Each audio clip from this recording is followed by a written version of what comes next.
7월 24일 새벽 기도의 말씀입니다.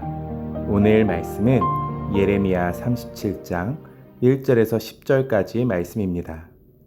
요시야의 아들 시드기야가 여호야김의 아들 고니야의 뒤를 이어 왕이 되었으니 이는 바벨론의 느부갓네살 왕이 그를 유다 땅의 왕으로 삼음이었더라.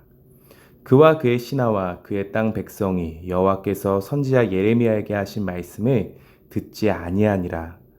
시드기야 왕이 셀레마의 아들 여우갈과 마아세야의 아들 제사장 스바냐를 선지자 예레미야에게 보내 청하되 너는 우리를 위하여 우리 하나님 여호와께 기도하라 하였으니 그때 예레미야가 갇히지 아니하였으므로 백성 가운데 출입하는 중이었더라. 바로의 군대가 애굽에서 나오매 예루살렘을 애워쌌던 갈대아인이 그 소문을 듣고 예루살렘에서 떠났더라. 여호와의 말씀이 선지자 예레미야에게 임하여 이르시되 이스라엘의 하나님 여호와께서 이와 같이 말씀하시니라. 너희를 보내어 내게 구하게 한 유다의 왕에게 아뢰라. 너희를 도우려고 나왔던 바로의 군대는 자기 땅 애굽으로 돌아가겠고 갈대아인이 다시 와서 이 성을 쳐서 빼앗아 불사르리라. 여호와께서 이와 같이 말씀하시니라. 너희는 스스로 속여 말하기를 갈대아인이 반드시 우리를 떠나리라 하지 말라. 그들이 떠나지 아니하리라. 가령 너희가 너희를 치는 갈대아인의 온 군대를 쳐서 그 중에 부상자만 남긴다 할지라도 그들이 각기 장막에서 일어나 이 성을 불사르리라. 아멘.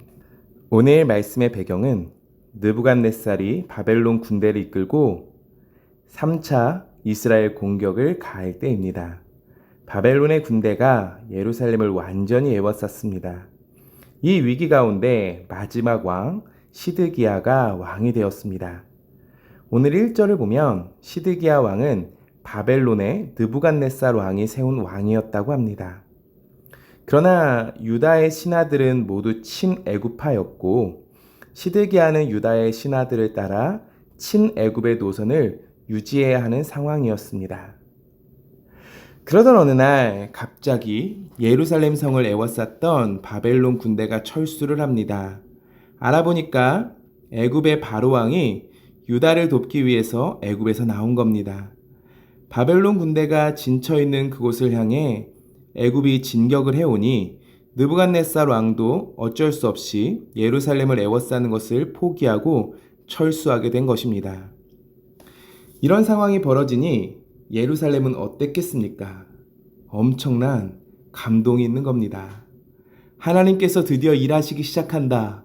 우리는 승리할 것이다 라는 겁니다. 2절은 이렇게 기록합니다. 그와 그의 신하와 그의 땅 백성이 여호와께서 선지자 예레미야에게 하신 말씀을 듣지 아니하니라. 당연합니다. 이 상황을 보니까 거짓 예언자들의 예언이 맞는 겁니다. 정말로 하나님께서 예루살렘을 지켜주시는 것처럼 보입니다. 하나님께서 함께 하셔서 바벨론 군대가 퇴각한 것이다.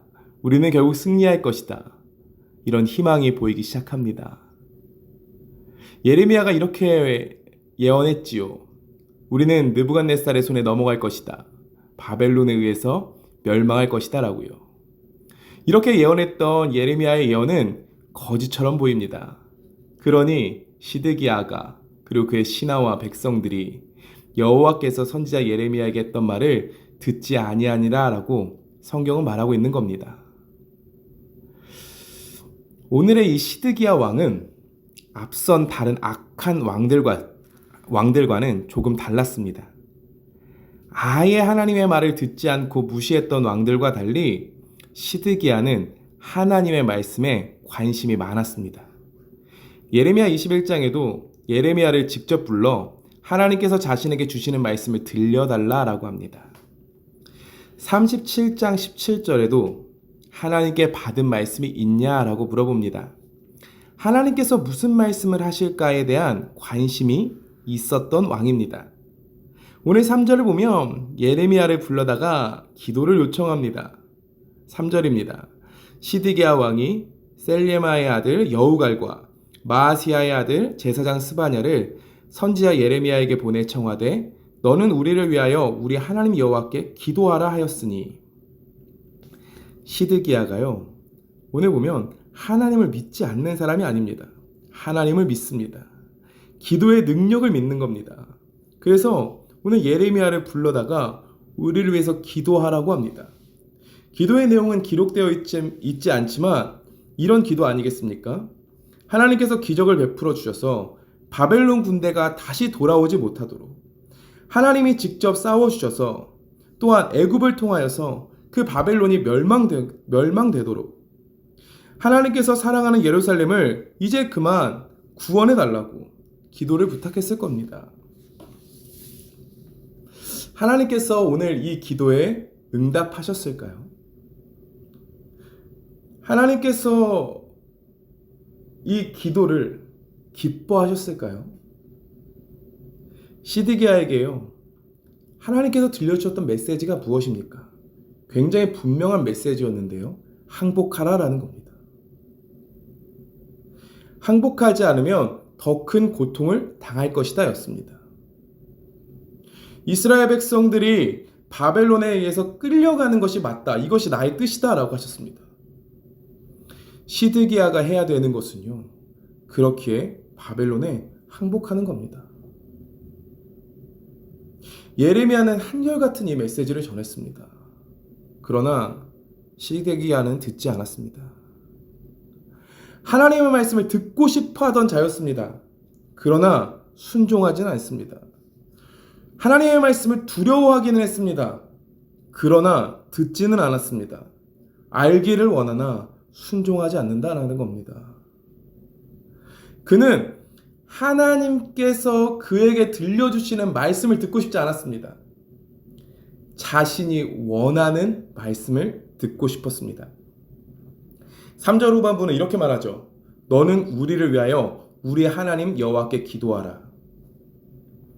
우리 하나님이라고 하지만요, 그의 기도는 하나님을 위한 종이 되기보다는 하나님을 나의 종으로 만들고 싶어하는 기도입니다. 시드기야의 기도 요청에는 그들이 여호와 하나님을 위해 존재하는 것이 아니라 여호와께서 그들을 위해 존재하는 것 같은 그런 신앙이 있었습니다. 하나님의 뜻을 찾아 하나님의 뜻을 구하는 기도가 아닌 겁니다. 너는 우리를 위해서 기도하라. 하나님의 말씀을 따르는 데 관심이 없고 내 안전, 내 가정, 내 나라, 내 영광, 거기에 관심이 있는 겁니다. 하나님의 응답은 무엇이었습니까? 7절, 8절입니다. 이스라엘의 하나님 여호와께서 이와 같이 말씀하시니라. 너희를 보내어 내게 구하게 한 유다의 왕에게 아뢰라. 너희를 도우려고 나왔던 바로의 군대는 자기 땅 애굽으로 돌아가겠고 갈대아인이 다시 와서 이 성을 쳐서 빼앗아 불사르리라. 하나님은 한결같으십니다. 너희는 망할 것이다. 너희는 포로가 될 것이다 입니다. 상황이 조금 바뀌었습니다. 바벨론이 애굽에 의해서 잠시 철수한 상황입니다. 잠깐 나아진 현실을 지금 바라보고 있습니다. 그렇게 기대했습니다. 이제 드디어 하나님이 다시 일하시는가? 하나님이 뜻을 돌이키셨는가?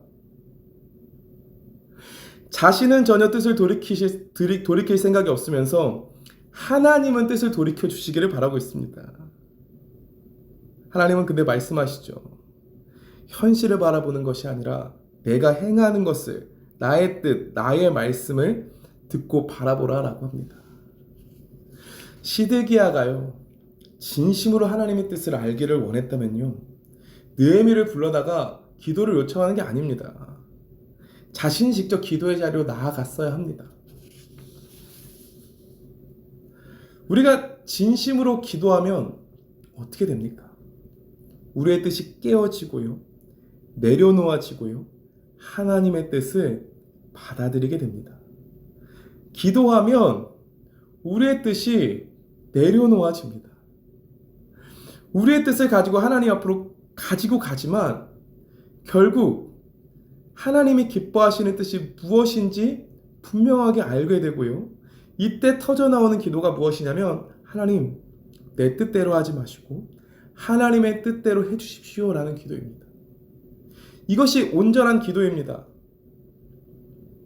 시드기야는 하나님의 말씀을 듣고자 했습니다. 그러나 순종을 결단하진 않았습니다. 바뀌고 싶진 않은 겁니다. 오늘날 우리도 하나님의 말씀을 듣고 위로를 받고 싶은 사람이 있습니다.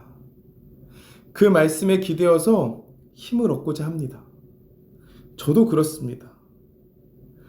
교회에 와서 힘이 되고 위로가 되는 말씀을 들으면 너무 좋습니다. 저도 이런 말씀을 할 때 참 행복합니다.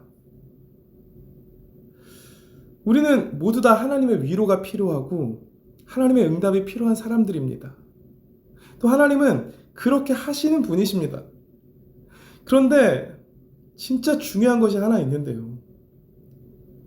하나님을 통해서 위로를 받고 이거 참 좋지만 우리가 어떤 말씀을 듣더라도 순종할 마음이 있는가?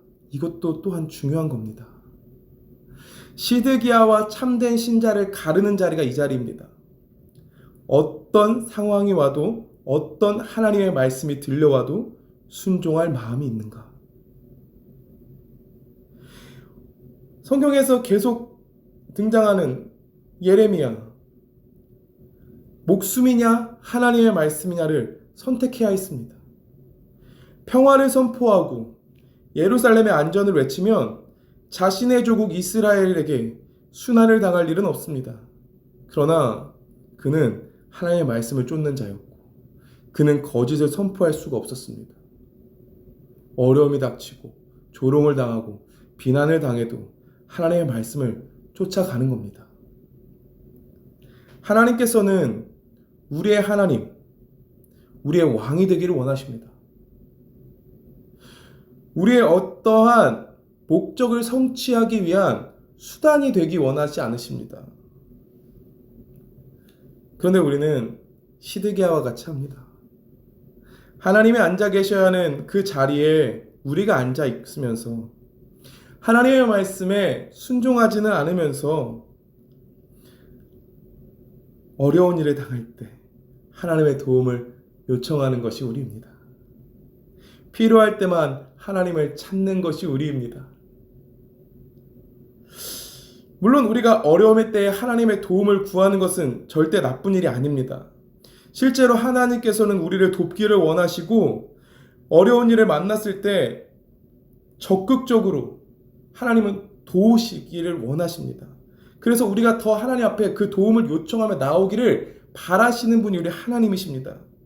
그러나 이런 하나님의 뜻에 결코 우리가 간과해서는 안 될 중요한 한 가지가 있습니다.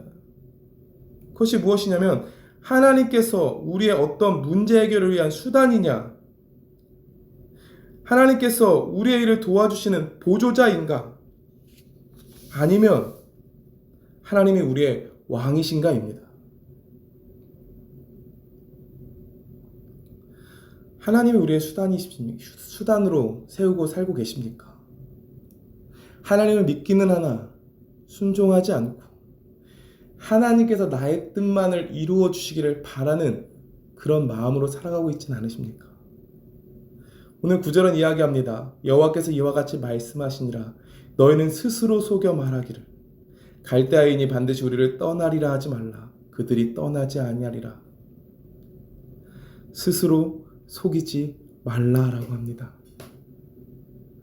우리는 어쩌면 하나님의 뜻을 다 알고 있을 수 있습니다. 그러나 순종의 자리에 나아가는 것이 참 부담인 것이죠. 충분히 이해합니다. 순종하는 거 결코 쉽지 않습니다. 그러나 하나님 앞에 우리가 순종할 때 하나님은 놀라운 일을 우리를 통해서 이루십니다. 우리가 하나님을 왕으로 모셔드릴 때 하나님께서는 우리를 통해서 일하시기가 훨씬 쉽습니다. 하나님을 우리의 왕으로 모셔드릴 때 하나님은 우리를 책임져 주십니다.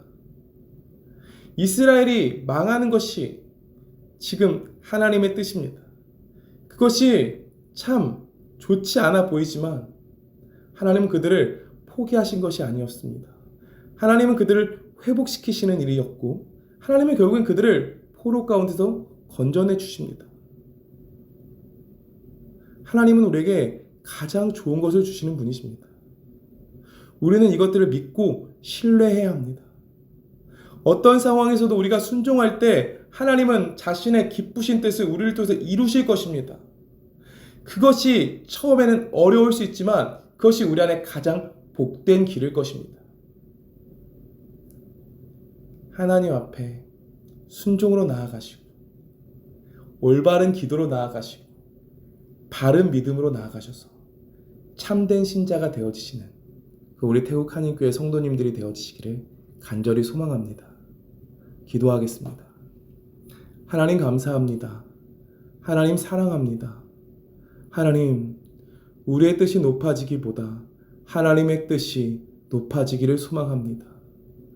하나님, 우리가 하나님의 뜻대로 살아가는 것이 참 어렵습니다. 그러나 하나님의 뜻대로 살아가는 것이 가장 복된 줄 믿습니다. 우리가 순종하며 나아가게 하시고 하나님이 원하시는 참된 신자가 되어지는 우리가 되게 하여 주시옵소서. 우리가 순종할 때 우리 안에 놀라운 회복을 일으키시며 우리가 순종할 때 하나님의 놀라운 뜻을 우리를 통해서 일하실 줄 믿습니다. 우리를 참된 복되게 하심을 하나님 믿습니다. 하나님 이것들을 믿으며 살아가게 하시고 오늘도 하나님 앞에 오늘도 새벽을 깨우며 엎드려질 때 하나님의 뜻을 발견하게 하시고 하나님 오늘도 하나님의 뜻대로 살아가는 오늘 하루가 되게 하여 주시옵소서. 오늘도 함께 하심을 믿사오며 감사드리며 예수님의 이름으로 기도합니다. 아멘.